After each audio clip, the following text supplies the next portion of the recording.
It's December 9th, International Anti-Corruption Day. And I'd like to just acknowledge all the people around the world who are fighting corruption and who are impacting corruption. And I say this from my heart. And I want to acknowledge people within governments, within different kinds of institutions, within multilateral organizations, and as importantly, all the citizens and civil society organizations that are involved in fighting corruption. It's one thing to research about it, it's one thing to write about it, it's another thing to fight it. And all of you out there who are doing that often at great personal risk, with huge courage, huge ingenuity, and a lot of creativity. And I honor all of you and thank you for everything that you're doing.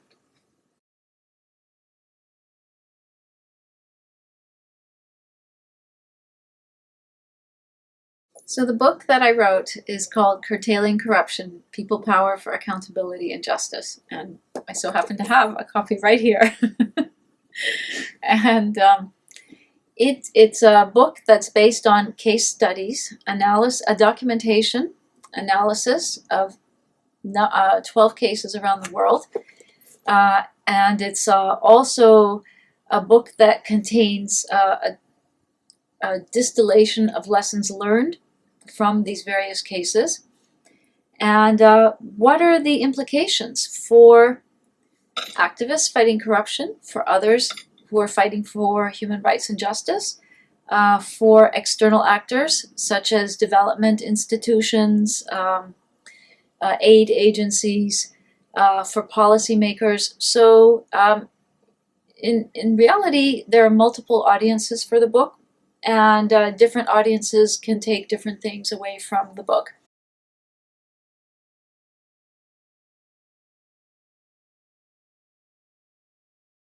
People mobilize to fight corruption when they feel that it's linked to some grievance or some harm they experience, to some injustice that they experience or they see others experiencing. So the beauty of bottom-up mobilizations against corruption is that it's linked to real things. It's not abstract. People face real risks when they fight corruption, so they're not going to do it for some abstract reason that corruption's bad. But they will do it when it has to do with something that's important to them.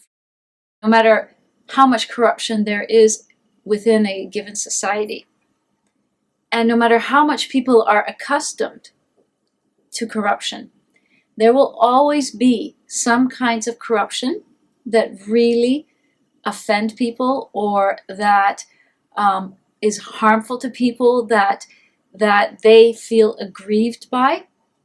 And so there will always be something that potentially people will want to change in their society, even if they may not say or believe that they can change all the corruption in their society. There will always be something that they'll want to change. And that varied across societies. It wasn't that there was like the same thing in every single society. It might be textbooks, for example, in the Philippines. In Uganda, it was police corruption on the ground. In Russia, it has to do with the environment. So in other places, it had to do with the mafia and organized crime. But there's always something.